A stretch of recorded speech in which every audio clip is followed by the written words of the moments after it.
All right. Got a few folks rolling in. Great to see you guys. Pete. Billy Pete. It's good to see you. It's good to see you, sir. It's been way too long. You hiding from me. I have been under a rock. I have been under a rock. W2's kicking my tail, man.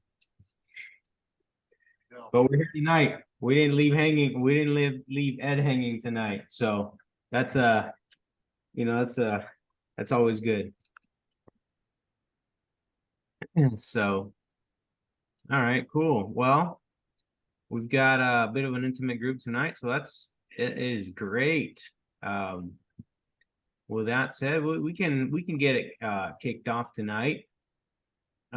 Just on an intro basis. Ed actually got a new laptop, so he may not get kicked off tonight while he's on. So Ed, you wanna kick us off, man? Since I know you gotta head out here halfway through. So Yeah, no worries. Appreciate it. And yes, I finally upgraded my laptop, so productivity should be much more higher.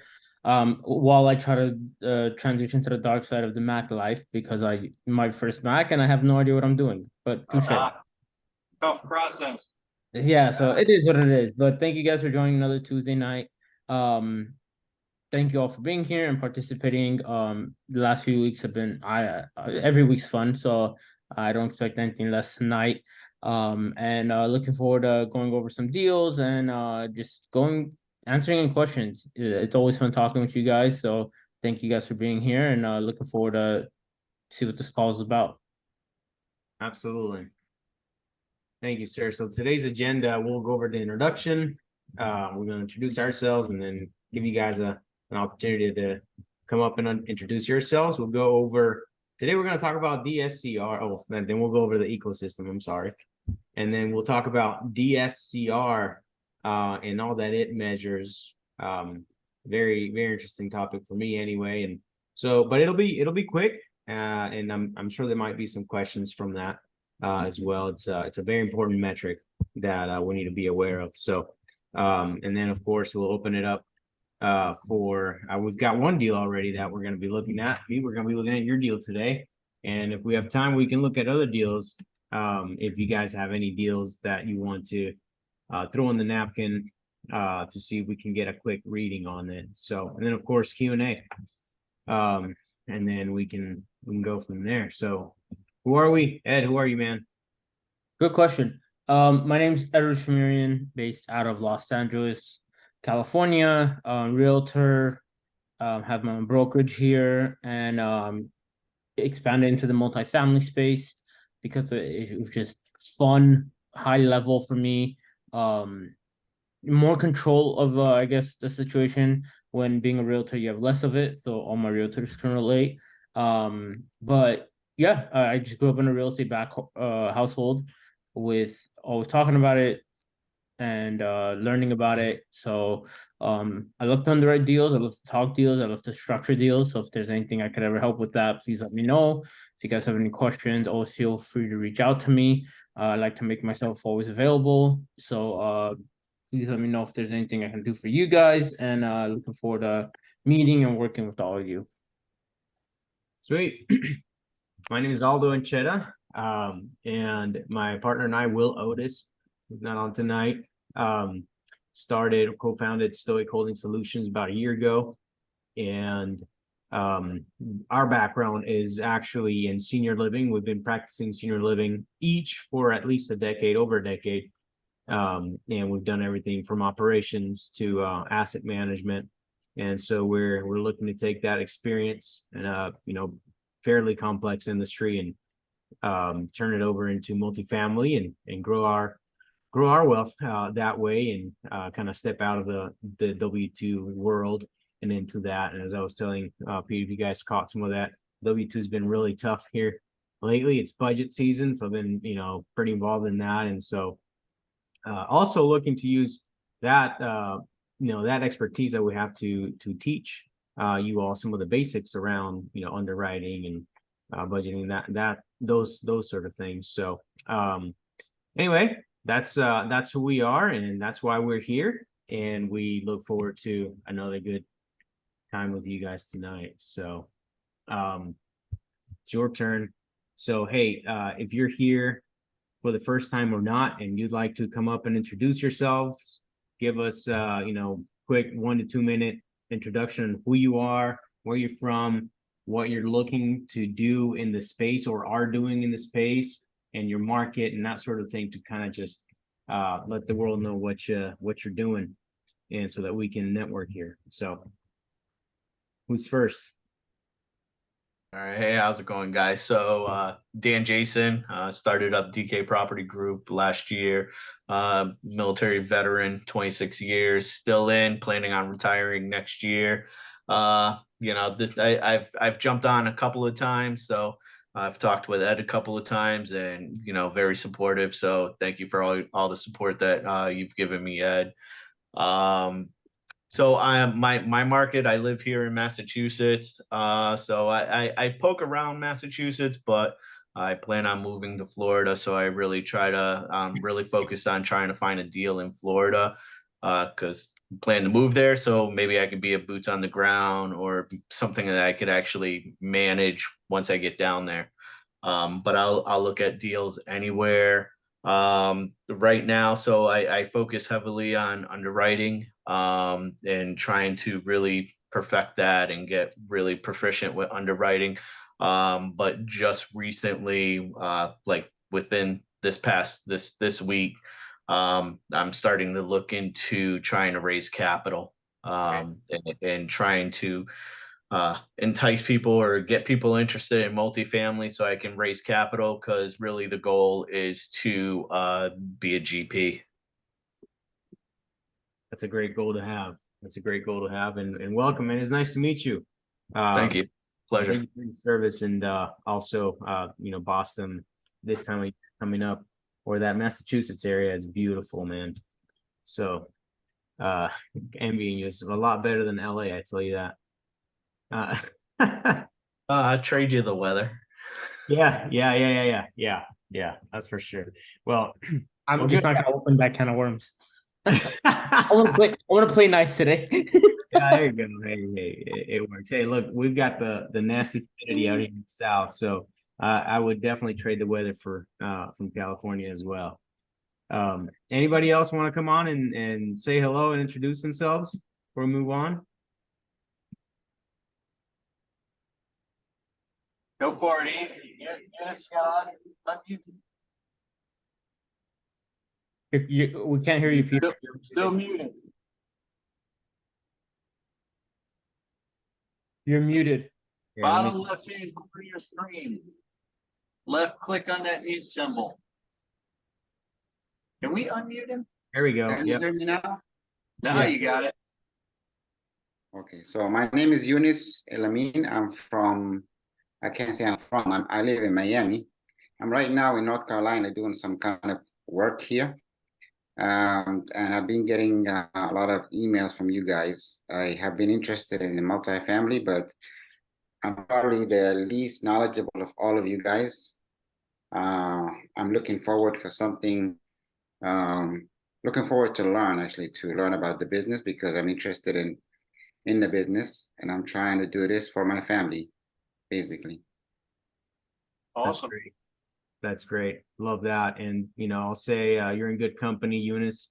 We're all here doing this for our families, and to make sure that we create good generational wealth, and make sure that our children are provided for, and also doing something that we enjoy to do, and give us the freedom to do just that. So welcome. And this is definitely the right place to be, the right place to start in your education. We try to give you bite-sized type of education, so that you can then jump off of this platform into something more complex later on. So, and we'll see that in a bit. So, hey, welcome, guys. Really appreciate having you guys here. And we'll go through the presentation, of course, and see if you guys have any questions later on. So we'll move on for now. Want to go over this journey with you guys, and Eunice, this might be good for you. Maybe you've seen this or not, but there's basically 3 buckets that we're trying to identify here. And you might fall into one of those three buckets. The first bucket, of course, is, hey, thanks for the free education, but I know real estate is not for me. I'm going to go chase freedom elsewhere.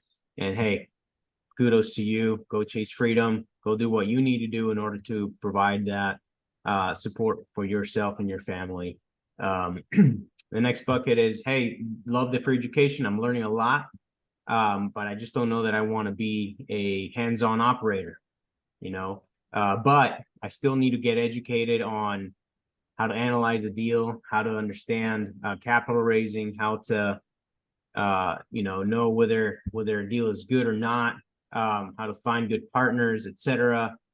So I mean, we're here for you for that as well, right? So our education system, our ecosystem is set up to get you the initial basics to get started in multifamily investing, and then we point you in the right direction of how to go to the next level with our preferred partners.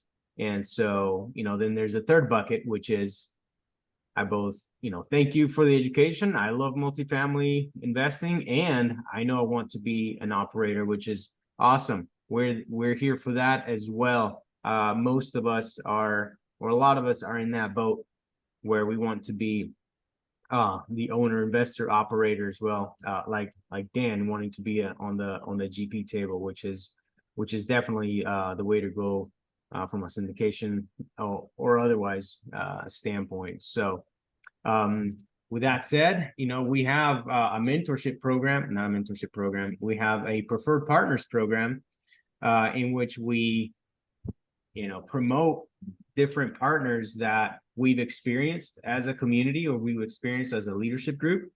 Anything from, learning underwriting, deal flow, how to get deals, how to raise capital from the masters that are in the game. I mean, people like I'm blanking on names, but we have Robert Martinez, Vina Jetty, Gabe Bolin, people that have been at the top of the game for a while and know what they're doing, and have really great programs for people that want to go into the next level. So I'll let Trevor talk to us about that in more detail here.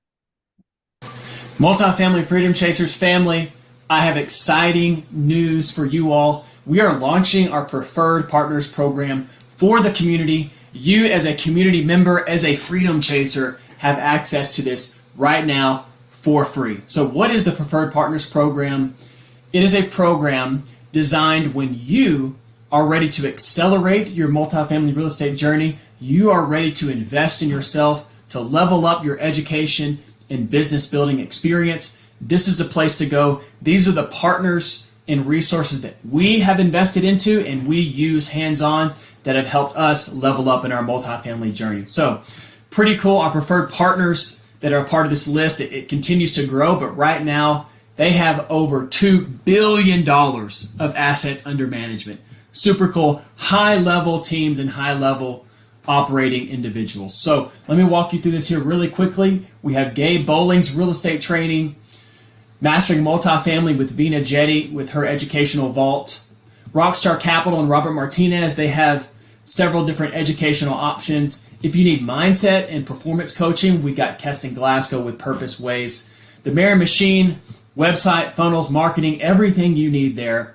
Self-directed retirement services with Horizon Trust, CRM, an underwriting multifamily course with Ken Gee himself. And then if you don't have the funding, but you're ready to accelerate your multifamily journey and invest in yourself and invest in your business, we have DSC Global Enterprises where you can get no interest funding to fund those type of investments. So take advantage of the Preferred Partners program of the Multifamily Freedom Chasers, and let's continue our chase for freedom together. Wonderful. And then, of course, we have our ecosystem, which, starts off for us on Sundays with the crew, with Freedom Boys on our activation soon, where we have, a lot of different, really high level, high profile individuals that come on and talk to us about all sorts of things that are mostly related to the industry, and others that are more mindset, and, you know, growth, sort of topics. And so they kick us off that week, and then we go on to alternating Mondays with broker talks with Ed and Pete, who are both here tonight. And so they go over. You guys want to kind of just give a quick excerpt on what you guys do on Monday nights? Yeah, we talk about reaching out to brokers. We've got a script that we talk about. A lot of it's, like last week we had a very intimate group like this one, and we just talked about what each person was doing. Sometimes we do role playing. We'll play videos of live calls with brokers. We used to do the calls at 2:00 in the afternoon, so we could actually call brokers live during the session. But it was just, it's too hit or miss, difficult to reach people, obviously, when you're trying to call them. So instead, I just moved to recording the calls and playing them when we're together on the Zoom. And that people can comment on it. They can see what they like about it. They can see how we interact with the brokers, the questions we're asking. And, we just talk a lot about encouraging people to pick up the phone and call. They're just people. It's not scary once you're used to talking to them and once you have confidence and know what to say. And that's really the biggest thing. We're just trying to help people build that confidence, be able to speak the language, and have that confidence to pick up the phone and have those conversations. So come on out, check us out. Love to have you. We'll be there live 8:00 next Monday. Sweet. Thanks for that. And it's a critical step, obviously, because without a deal, you can't buy real estate to look at, so it's very important that you have the right connections that could give you good deal flow. And we're very excited for this other one, the asset management series with Bibi and Iffy. This is brand new, and it just started last Monday, actually last night. So very excited about that. It was one area that we've been talking about adding, because you can go through this whole process of finding a deal, analyzing the deal, getting the financing, and all of these things, and then you close. Now what? Well, that's when real estate investment really begins. That's really when it begins. Everything else, I compare it to, going your wedding versus your marriage, right? On your wedding, you're running around like a chicken with its head cut off. It's all crazy. You're putting all kind of things together. And then you get to the night, and that's all done. But hey, that's just that is only the beginning, right? You are in a long-term relationship with this asset and the partners that you have, and it only gets more difficult from here. So a very critical and important series where they're going to talk to you guys about all the things that are involved and how to manage a property afterwards. So alternating Wednesdays, and they're both at 8 p.m. Then, of course, we have Napkin Underwriting, where we talk about both Napkin and some more in-depth items or things about underwriting itself, with Ed, myself, and sometimes Will.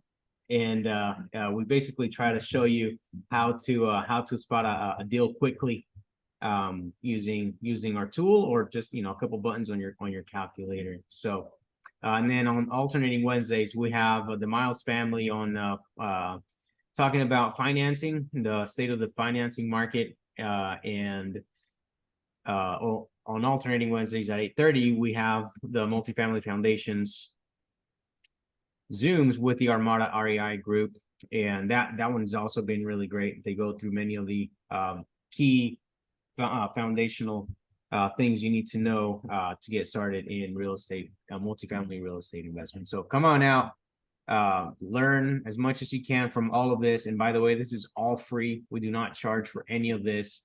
And most of these people have paid thousands, if not tens of thousands of dollars to get themselves to the position that they are from a knowledge standpoint. So take absolute full advantage. Yeah, Ed included.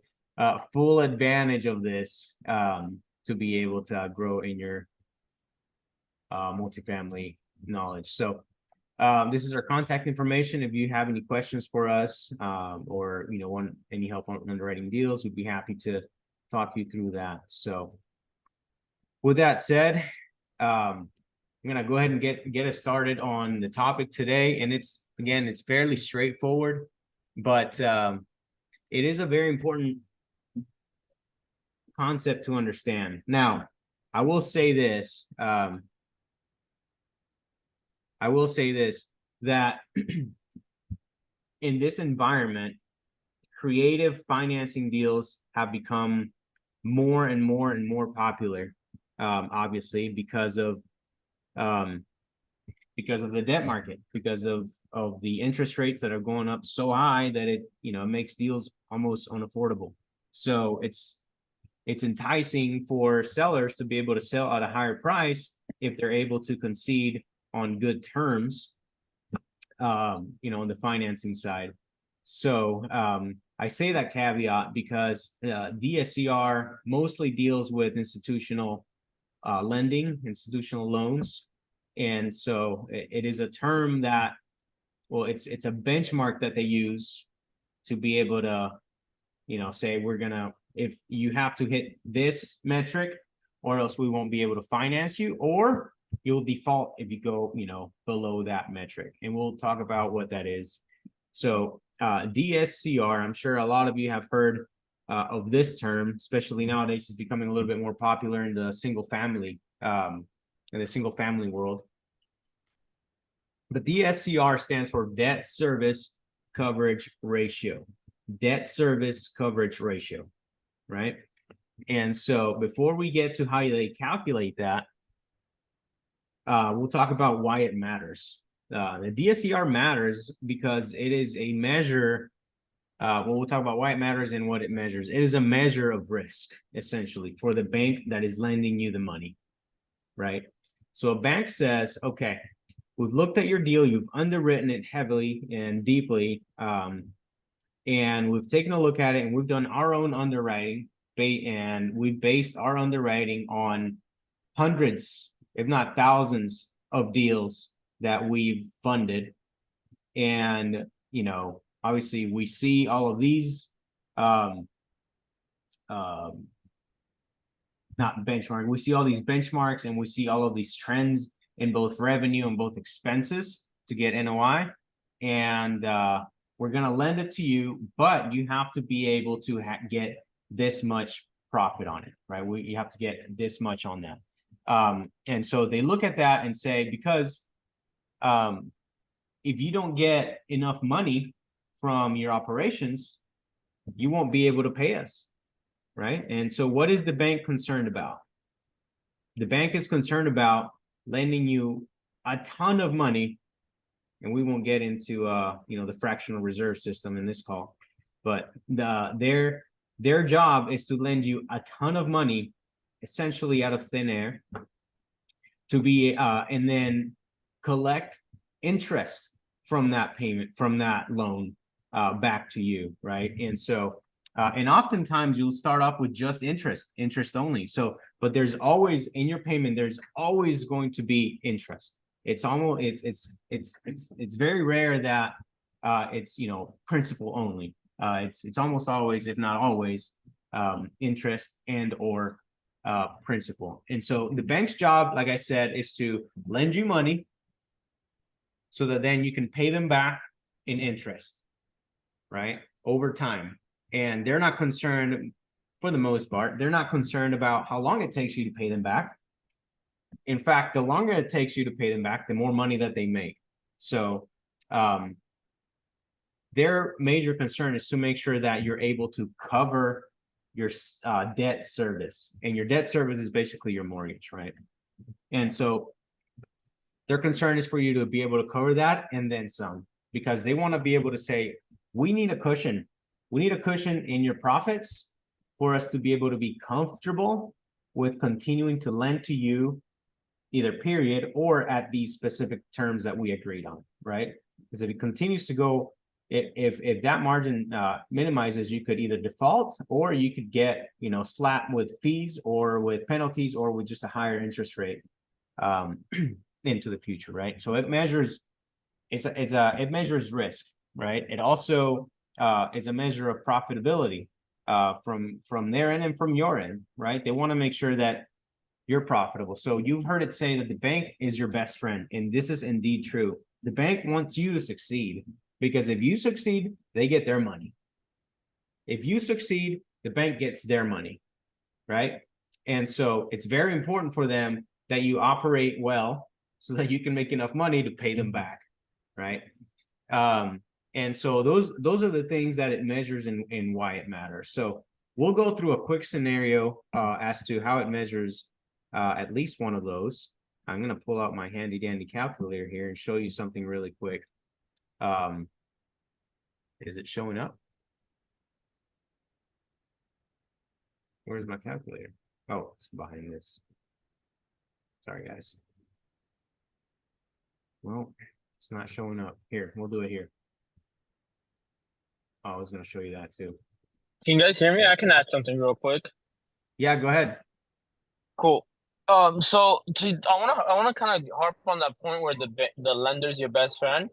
Yes. One thing with that, it's very important to keep in mind that if they have multiple years of experience with underwriting, but also they're not gonna invest in a bad deal, so maybe you should reconsider investing in it as well.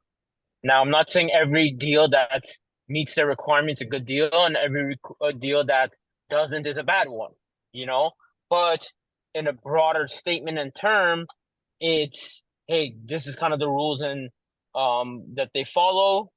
This is what their kind of threshold is, and the better you can get at understanding that from the beginning and knowing how the lenders underwrite and how the underwriters underwrite, the quicker you'll be able to get that turnaround and response from lenders and know what the rates are.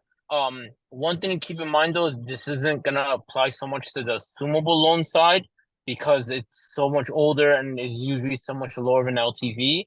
So keep that in mind too. If you're dealing with the assumable loan, don't worry about this number too much, just so you don't get confused. But obviously in new debt, that's where this is very important. And obviously, given that it's a relationship between the debt and the income, putting more down payment will help with that number in terms of making it look better, but that doesn't necessarily mean you're still getting a good deal. So keep those few points in mind. That's exactly right. That's exactly right. Thanks for that. And so I just want to give you a really quick example of what this could look like, right? And to Ed's point, depending on your LTV is what the minimum, coverage ratio is going to be from a bank. And so, and I'll show you on this next slide that I have, the latest, and these numbers are from last week.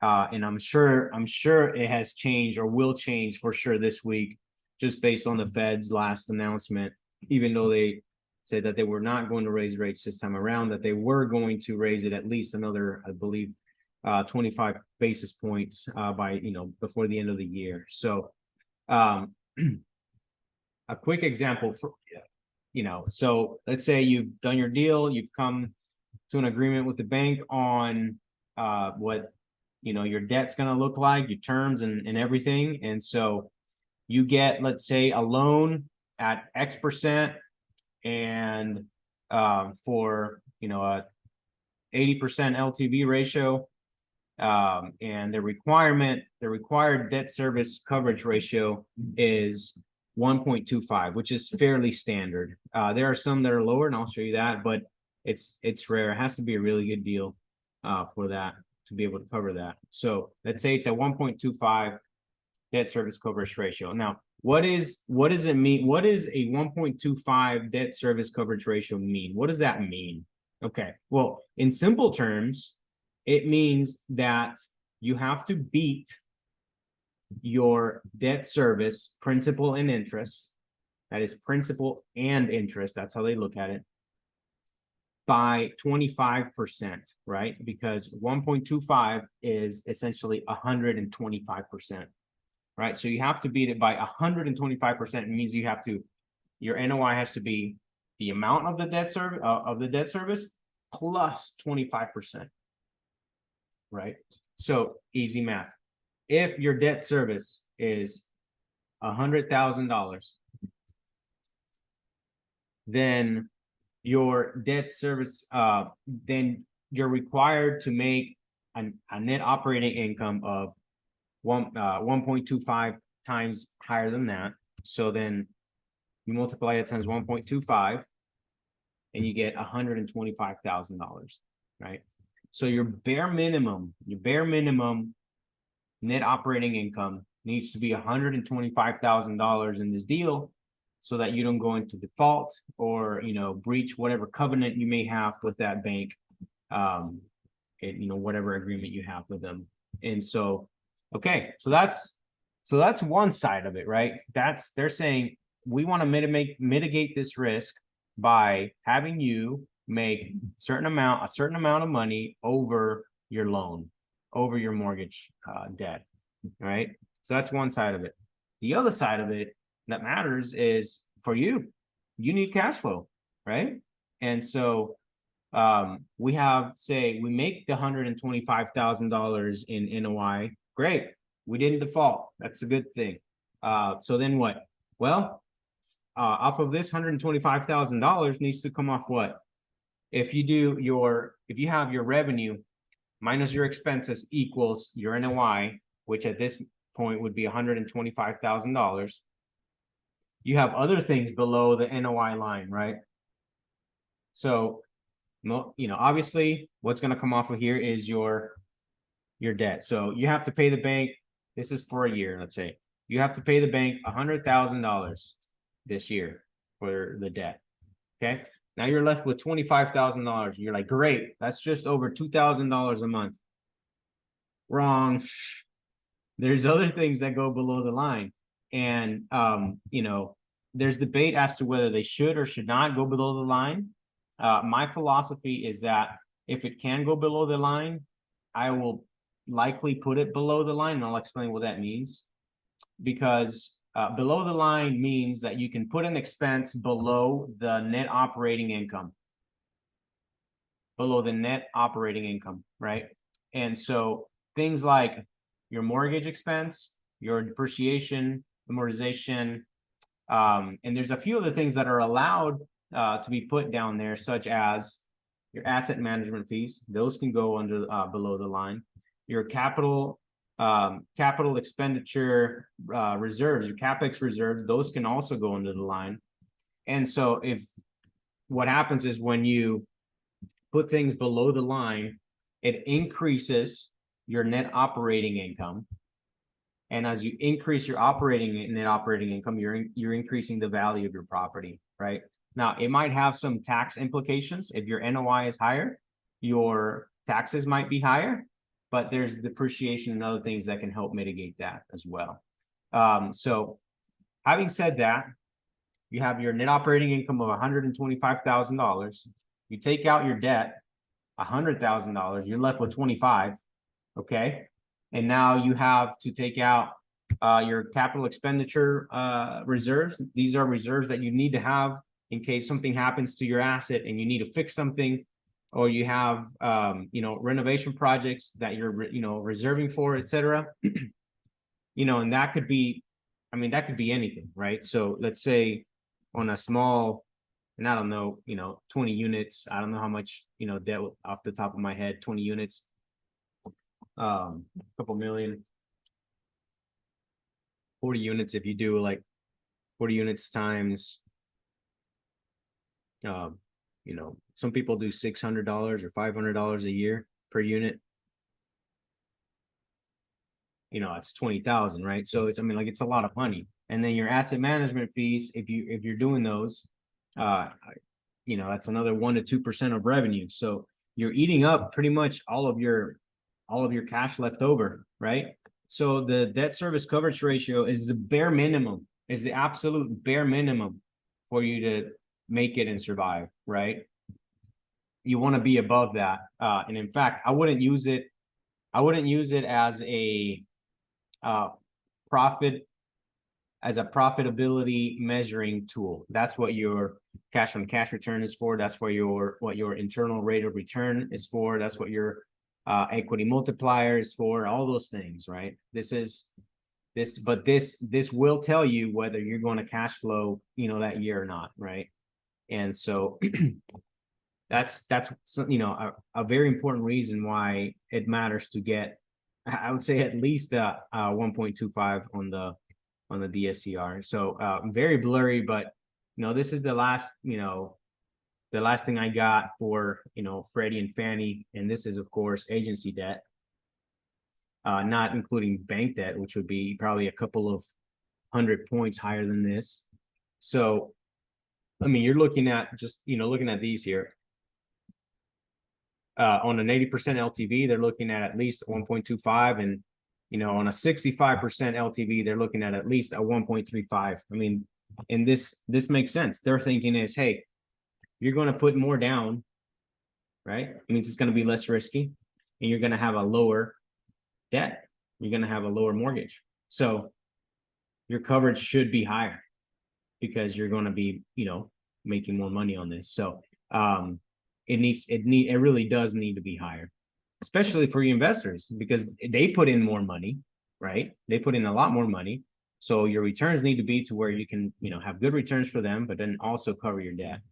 So I'm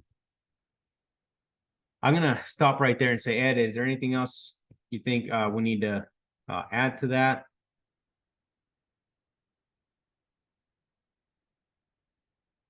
There's a question here. Does the interest rate get better the bigger the deal is, being a good deal? Okay. Like the better the deal is or the bigger the deal is? And those. Well, I can jump off and kind of answer it this way. Okay. The rate probably is never gonna change. Unless I can't see a scenario where the rate would be adjusted based on the deal. You would think so, but at the end of the day, it's their risk tolerance is the law of averages. If they gave better deals lower rate, then if a big one still defaults, for example, even if the rate's high, they're still losing. That they have a risk tolerance, and you try to balance. You muted yourself, Ed. Oops. So I was saying, so I would say the rate isn't going to change if a deal's better. What it's going to do is probably take pressure off of your loan sponsor, most likely, which may help. I think that's something that's not discussed. Sure. That's kind of unknown. Is if you're trying to qualify for all these loans, you have to make sure you have some backing you that can sign on these loans. I would say better deal would make that easier before it touches the rate, personally. Yeah. Yeah. So, and I'll piggyback off of that and say, so the rates can change outside of what you mentioned, Ed, because you're absolutely right. So, but what would change the rates is not necessarily the deal itself, but the risk that is involved in that deal, right? So because interest rates are essentially the bank the bank's way of saying how risky something is. If the rates are higher, it means that they think that it's a risky deal. If the rates are lower, it means they think it's less risky. And so what would drive the change in rates would be how much money you put down, because that would minimize the risk that the bank has. Also, the length of the term would have an effect on the rates as well, right? And you can see here, the longer the term, the more risky the investment is. The shorter the term, the less risky the investment is, right? And so you can see that here, actually. So one, going from left to right, you can see that the more money you put down, the less the rate is. And then the higher, excuse me, the higher you go, well, up to 10 years. It's up to 10 years. After 10 years, the risk starts to begin. You can see that here. So it drops a bit over the 7 to 12 years, 5 to 10 years, and then it starts to pick up again, right? Because then as you stretch it out, there's more risk of that deal, going down. And so And it seems like they've come to an agreement or understanding that a 10-year deal on a fixed deal is like the sweet spot from a risk standpoint. So your best rate here is a 10-year fixed, 55% down or 45% down, 55% LTV deal, right? And it'll be somewhere between, you know, these two, 6.22 and 6.72 based on this, right? Now there's other factors that drive this, of course. Your sponsor group drive, you know, how comfortable the lenders feel with you and your sponsor group to take this deal on. You know, whether there's special programs on here, and this is specifically speaking to agency debt, right? And other factors that could drive your interest rates either up or down. The size of the deal, maybe, but I don't think it'll change it too much. You know, it'll be maybe a couple of points, maybe a few points, because that would be a different program, right? For that. Now, it's a bigger deal, which means it's more money, which means it's more risk, right? So it doesn't necessarily, so, you know, those things could offset each other, or it could be, again, like I said, if you have a good sponsor team and you have good cash where you can put some stuff down, it could help your cause in that sense. I hope that helps, Urban. I hope that was helpful to you in answering. Okay. Yes, it was. I do see. I had two questions actually, follow-up questions.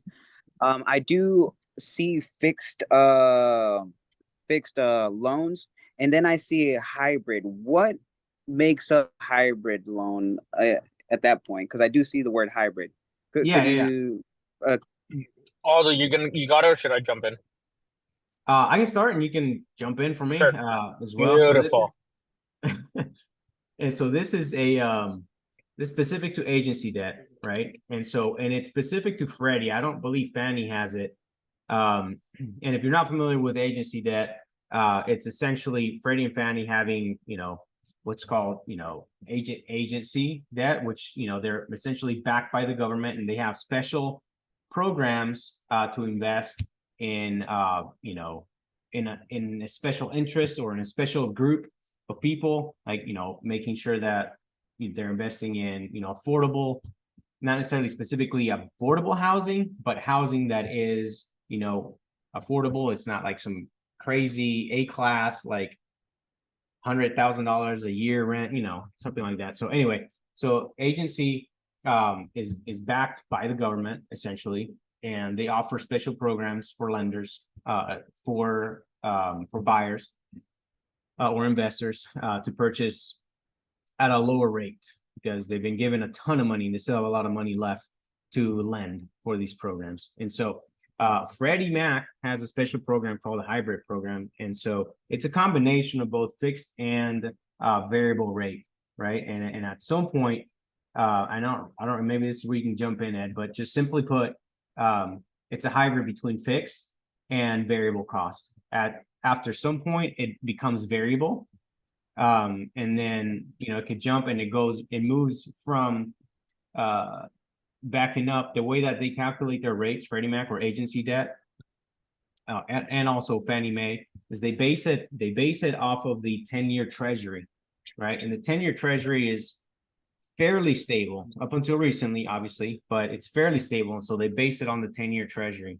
The hybrid goes from the 10-year treasury into what's called the SOFR. There's a SOFR curve, and that then informs, and it becomes like a SOFR plus, you know, it's kind of like saying prime, but it's a different metric. SOFR plus, so you know, however many points above that. And so it like depends on the market, where the market goes, right? So it's fixed, and then it goes into variable rate. Ed, anything else to add? Yeah, not to throw a wrench into everything, but this is like, guys, this is very like this kind of summed up version. Like, if you really want to get an idea of what these are, talk to lenders. Like the Miles, like Jerry Miles is a great person to talk to about this stuff. Yeah. About specific numbers, especially when it comes, like I saw in the chat, when it comes to underwriting, it's something you want to stay on top of, honestly, at least twice a week. I mean, every 2 weeks, I would say 2 to 3 weeks, just to update it a little bit. Like if you're trying to take it all in at one time, you're gonna fall, like it's overwhelming. But if you like gradually pick a little bit up as you go, and then just update yourself and kind of like see what the new rate is, and then just ask more questions. That's why we do these Zooms as well. Not only ours, but the one on lending, like the Miles host. But to not to avoid any more questions, but to answer it like this, there's a lot more options than what we're showing here. We're doing the very surface, basic version of it. When you're getting a loan quote, it can matter on the LTV. Are you, again, this may be smaller deals, but how much of the rehab budget are you including into the loan, if any? How much rehab does it need? How long is the rehab? What is the plan? How many units are you turning per year? Are you doing interest only? Are you doing principal and interest off the rip? How long are you doing interest only? How long do you want your loan for? Do you want it 5 years, 10 years, 15 years? There's so many different, like, it's like if I give you 5 options of A, 5 of B, 10 of C, how many different variations can you have? A lot, to put it lightly. So the general idea is just to know what DSCR kind of is and what it entails and what the how it relates to the underwriting. I'm not saying don't not use this information, but definitely dive deeper into it. This is a very introductory, like for example, if I'm underwriting, I'd probably write at 7. But most of the time, I'm gonna be honest, I'm underwriting assumable loans, but I would just go with 7. You know, the more important question to find out probably is what's the LTV I'm using. That's a big part of the equation too. Is it 65 now? Is it 70? Is it 60? You know, that's a big factor of it too. And what that essentially is how much capital needs to be raised for the down payment, besides the repairs and closing costs and XYZ. So those are the 2 big components that I would definitely look into. Talk to a lender, get on a call with them, ask them questions. And I think a beautiful question to ask any lender is, at the end of a 10-minute call, hey, is there anything I didn't ask that most people do that I should know? And that way they won't fill any gaps that you might have missed. But yeah, generally speaking, it's there's a lot of different ways it can go, and there's no one rule of thumb. But you have a lot of options, that's for sure. Yeah, absolutely. And I just want to reiterate what you said, Ed. This is introductory. This is a high level view of DSCR and how, you know, the different variables and you know, levers that you can pull, you know, that could affect that number and how that number then affects your deal. So yeah, absolutely great question. And I'll also reiterate, please definitely talk to Jerry. He's great to talk to. And he has a ton of knowledge. And so I guess I should have prefaced all of this by saying these are not official numbers. This is not me giving you a quote for debt. This is an old number. These are old numbers from last week. But the main point of all of this was for you to see, you know, this is your LTV and this is what, you know, a potentially required DSCR ratio would be for your deal, right? And how then your DSCR affects your different how your LTV affects your different DSCRs.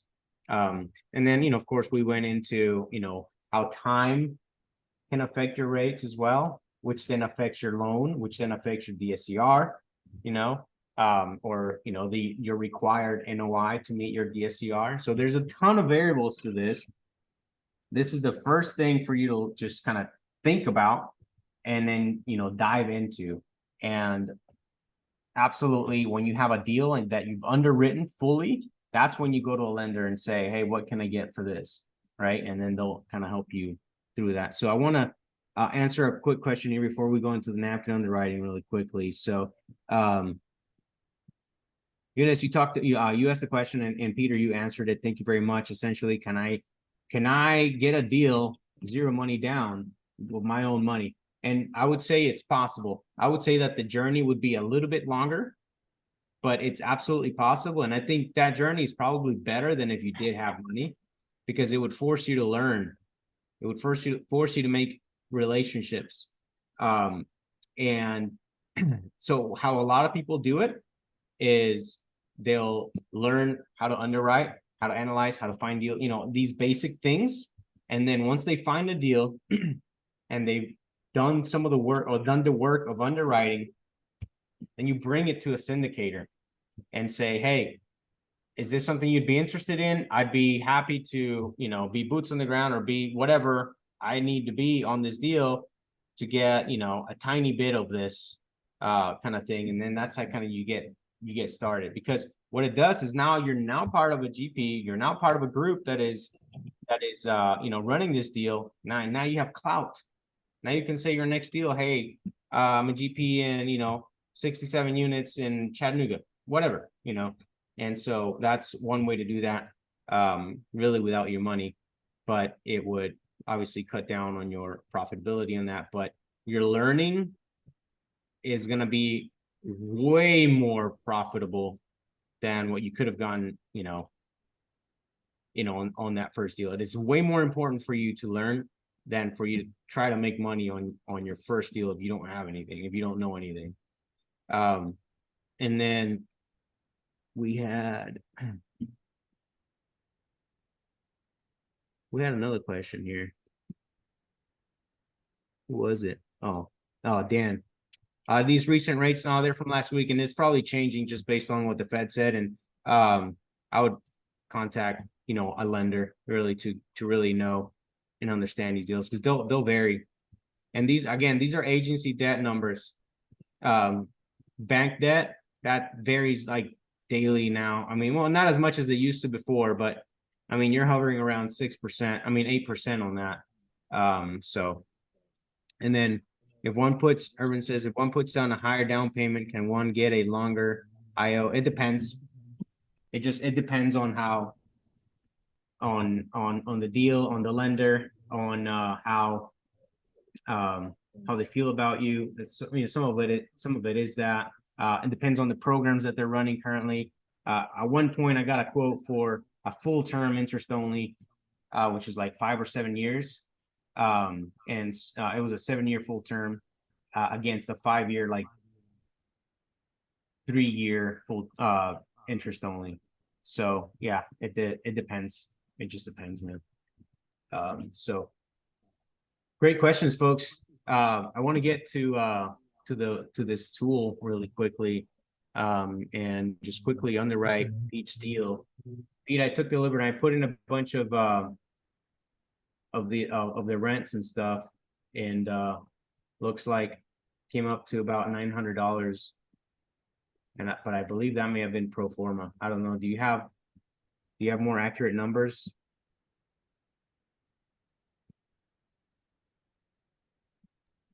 I've got rent roll on that deal. Do you have like a total? I mean, So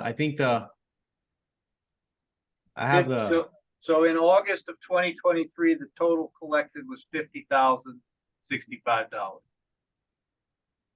$50,065. Yep. And it was 100% occupied. Yeah, they say it's 100% occupied. It's not. There's not 100% paying. Sure, but that rate. So $148, 800. Let's call it 849. 59 units. What do you calculated per unit? Yep. Yeah. The 100% occupied.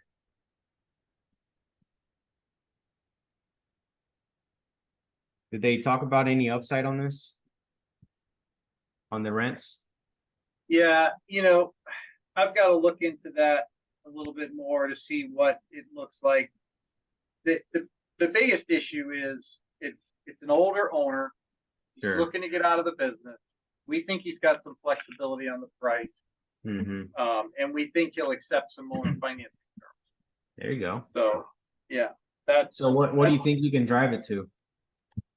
Drive what to? The rents. Yeah, that's a piece. I don't know that. Was trying to look at some numbers here. a minute ago, but I'll have to look that up. I don't know what market rents would be. You know, it's not a huge market, so Yeah.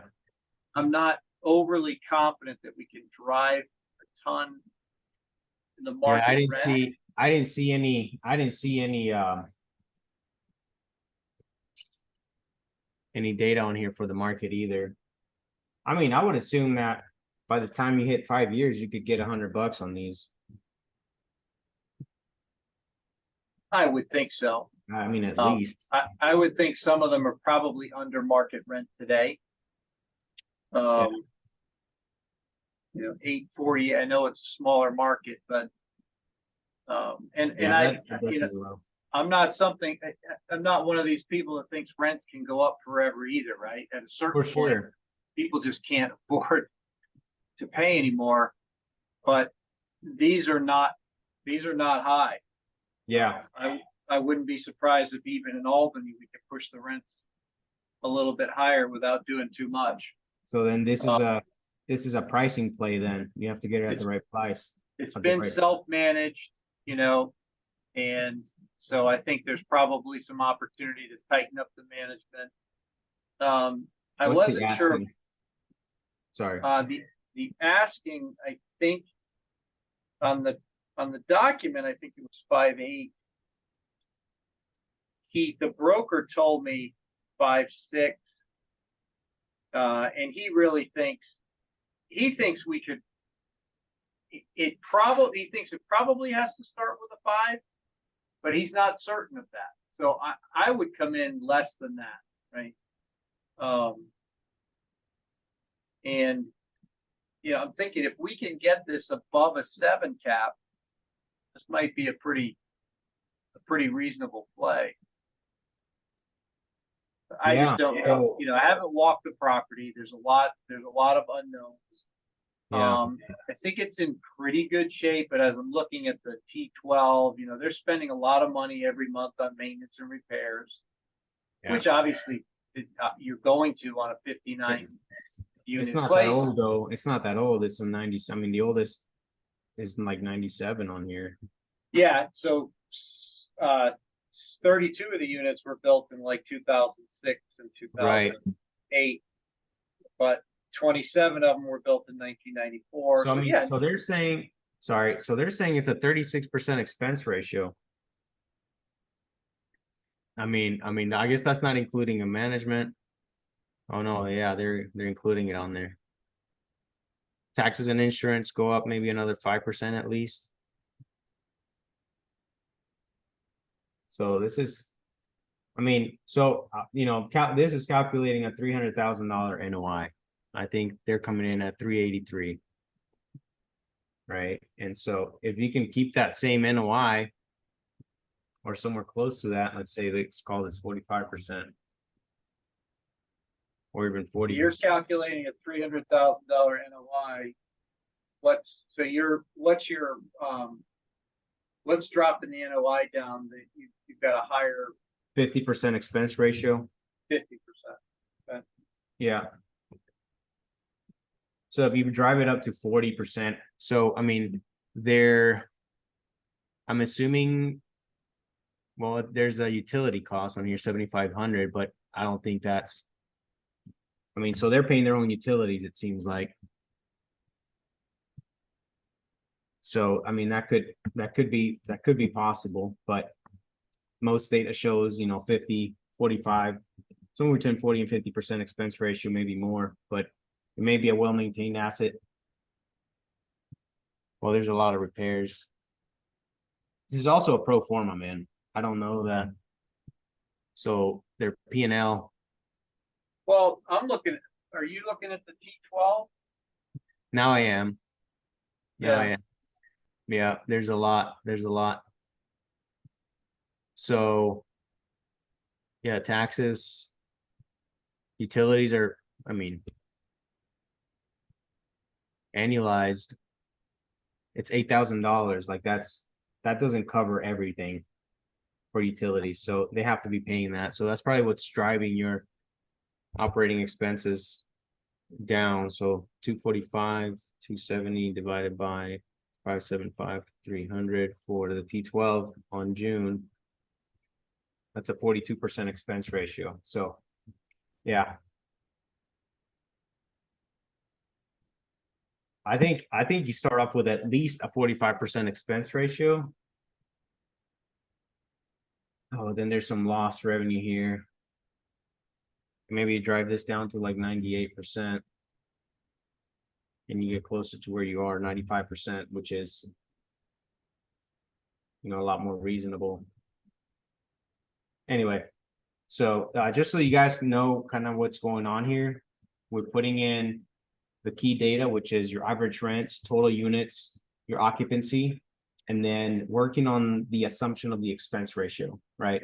So what happens is they give you a pro forma on the OM, and then they give you the P&Ls, right? And so we know that the pro forma is just what they think it's going to happen, and the P&Ls, they could have things on there that aren't necessarily going to be either recurring or coded correctly. And so we kind of look at both of those, but we also go with some like nationally accepted ratios for your expenses, just to kind of get an estimate. And that's really what this all is. It's just an estimate. And so on this NOI of 315, I think it's 15,000 under what the current T12 from June is. I mean, you're looking at, well, let's do this. Let's get it close so that we can have a better comparison.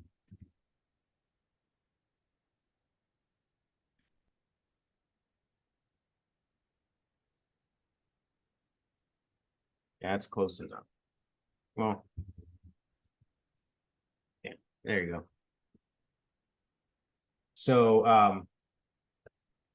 you're coming in at 6.6 cap rate at purchase, right? So, but depending on how much you drive rents that first year, it could change your going in cap rate, right? So if you drive $50 to 900, then you're looking at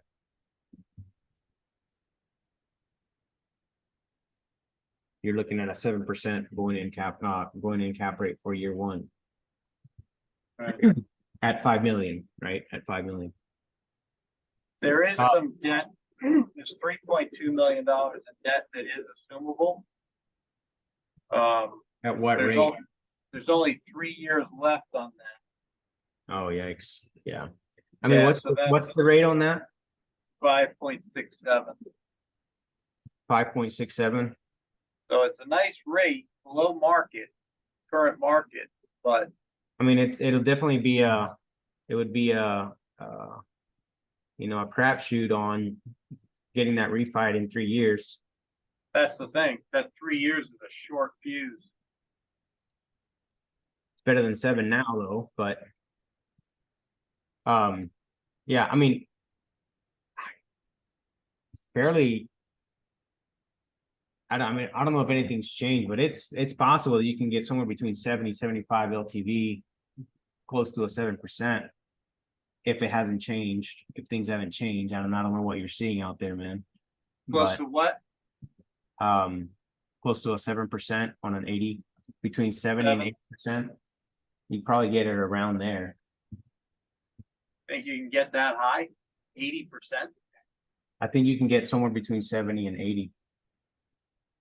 Yeah, I was thinking 70 would probably be the max. Yep. But depends. Yeah, it depends if you can cover it. Like if you can cover it. Yeah, if you can't cover it, then the price has to go down. So, and in fact, at 70%, you're not covering it. So you have to go down to 65% to cover it. You're kind of close if you get new debt. You're kind of really close. Against the cap rate.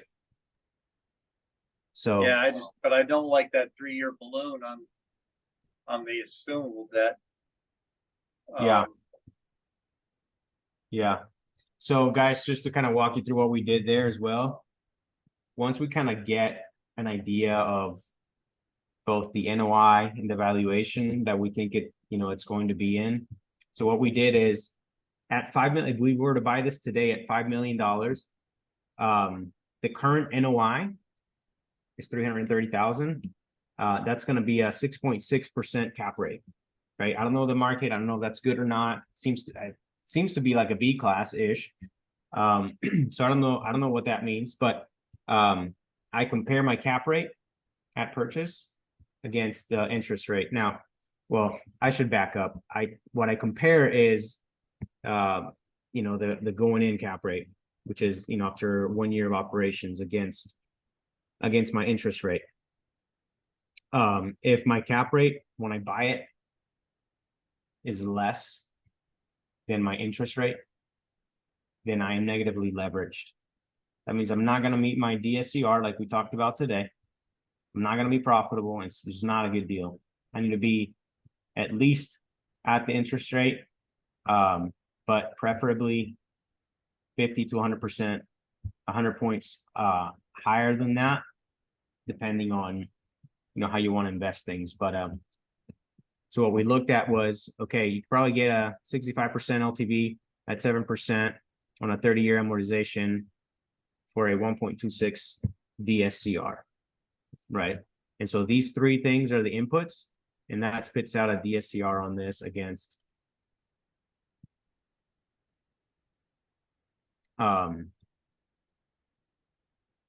where is it?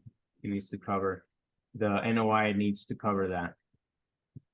So, this right here. Yeah, against the current NOI, right? Now, if we were to compare that, yeah, that's against the current NOI. So now if we were to compare that to use year one NOI, then it would be a little bit better, right? Which actually is probably a better measure to do that. So you could probably go back to 7 here. No, still 67 or something. So anyway, that's kind of what we look at when we look at quickly at a deal like this. So now we know. So now Pete knows. Okay, at $5 million, and I get this loan, it's gonna be really close. And I may not want to go into this with it being that close if I don't think that I can drive my rates higher than what I can, right? Or drop my expenses below where they are, which it doesn't seem like, you may, but you don't want to super bank on that. You want to make sure that it operates, or you can get it to operate to the right place. And so you're thinking about that on that side. He's also thinking about, hey, there's Assumable loan at 5 point something.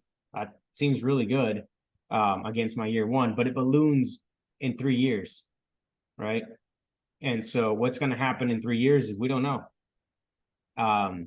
So you're left with that choice, or maybe he's held it for a long time, the seller, and he might want to finance it for 4%, whatever, and get all of that cash flow coming in from the loan, and balloon it at 5 or 7 years, or however they want to do it, and get him a higher price.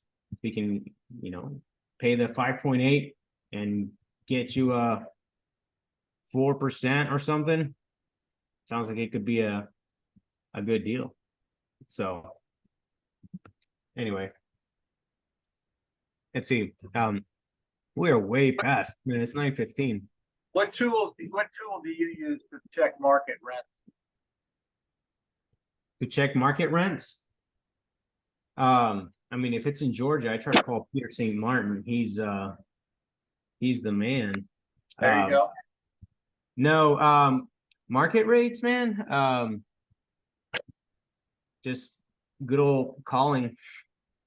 Call apartments in the area and see what they've got going on. You could use CoStar to see that, but you'd have to get it from somebody. And typically, honestly, we've been lucky. I mean, we have good lender relationships, and so we ask our lenders for a CoStar report of the area, and they send it to us. Right. So That really helps. So I would maybe start there. Irvin, you have a question. It says, what % of expenses should one underwrite properties to? So when you're actually underwriting, your expense ratio becomes less relevant. When you're doing this napkin underwriting tool, or you're just, back of the napkin underwriting, I typically use between 45 to 50% expense ratio.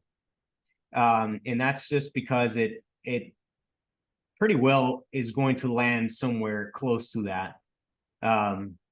There's a ton of data that supports that.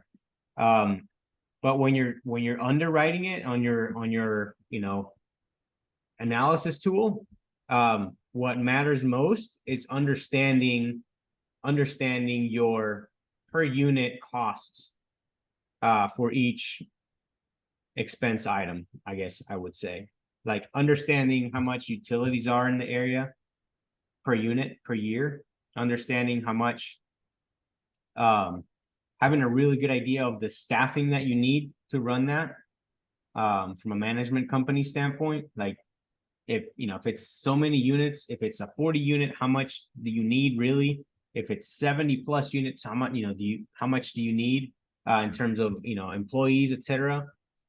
Going into understanding your taxes, understanding everything you need from a maintenance standpoint, your maintenance costs, your marketing costs, and all of those things. It's at that point it becomes less of a ratio and it becomes more of a market cost standard, I guess. And there is some standardization across states, maybe even areas like the southern region and northern and Midwest, etc. But that's why it's really important to go through the through the P&Ls, through your T12s or your profit and loss statements, and going through each line item and seeing what's currently there and what you think needs to go down, or what you need to invest in further. That was super vague for you, I know, but that's really how it is. It's having an understanding of the market that you're investing in. So that's why I encourage people to look and choose markets that they either already know about or go and learn about a market that you're interested in to invest in. For example, we tend to invest in a market about 2 to 3 hours away from Chattanooga. So, but we were specific in looking at Birmingham, Chattanooga, and in Knoxville, and some North Georgia areas as well. We've delved into Atlanta a little bit. We've learned that market a little bit more. But like, I know the expenses in Chattanooga. I know how much utilities are going to be. I know how much maintenance is going to cost me. I know, typically how much it's going to cost me to turn a room, right? An apartment, right? And then you can figure, I have this turnover rate. I'm going to need, so let's say I turn over 11 units a year or something like that. Well, each one is going to cost me what? $1 or $2 grand, depending on how, messed up it was. And so then I can, translate that for the year into a per unit per year basis. Right. And so, there's a lot that goes into that, but as you start getting into your analyzer tool, really knowing the market is going to help. I hope that was helpful, Urban. So, all right. Pete, anything else before we leave, man? Oh, I could keep you on here all night talking about, I'm sure you could. Different things on this deal. So I think we got to wrap it up for tonight. Yeah, for sure. But all right, sweet. Well, thank you guys for coming. Oh, you locked up. Was that it? I thought it was my side that froze, but I can see you moving, Dan. So Aldo froze on us, but hello. there he's back. There he is. Hey, sorry guys. What? I guess I'm taking Ed's spot, for audio internet. Happens to everybody. I'm in Chattanooga. This is the gig city, man. We have gig internet. Maybe I have too many things open. So anyway, There you go. no, thank you guys for coming out. Really appreciate you being on here and asking all these questions. And hopefully we're of value to you. You learned something, and we'll be back next week doing it again. So we hope. Yeah, absolutely. Thank you for the value, Ed. Appreciate it. It's our pleasure. So Dan, you're in Worcester. What town are you moving to? I'm heading to Tampa. Tampa. Yeah. All right. Very good. Right there next to MacDill Air Force Base, got access to a great VA hospital. There you Perfect go. place for a veteran. All right. Sounds good. I grew up in Lincoln, Rhode Island, so just down the road from Worcester. Ah, all right. I know a couple of people in Rhode Island, so. So next time I get up to Rhode Island, I'll look you up if you're still there. Absolutely. All right. Take Sounds care, guys. good. Have a good night.